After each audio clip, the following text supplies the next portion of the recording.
Welcome to the Learning Pines YouTube. We hope this video helps.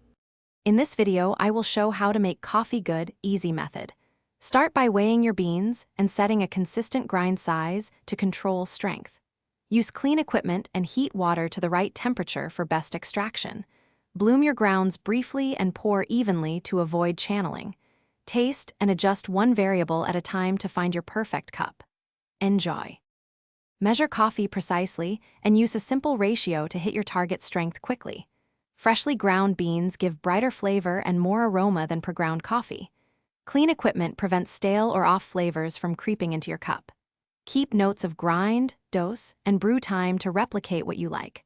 Small adjustments reveal clear differences, so change one thing at a time and taste carefully. Be patient.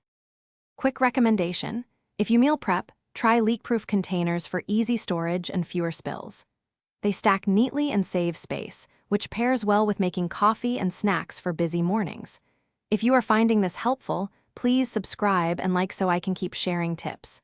Check the description for the link and other deals. I appreciate your support always, and now let's get back to the video. Focus on even saturation and steady pouring to avoid under or over extracting your coffee grounds. Different methods like pour over, French press, or AeroPress reveal different textures and clarity, so experiment to learn your preferences. Keep a simple log of brew time, dose, and grind to identify what works. Practice regularly and enjoy the process of dialing in a balanced, satisfying cup. Be patient. Thanks for watching. Consider subscribing if we helped you.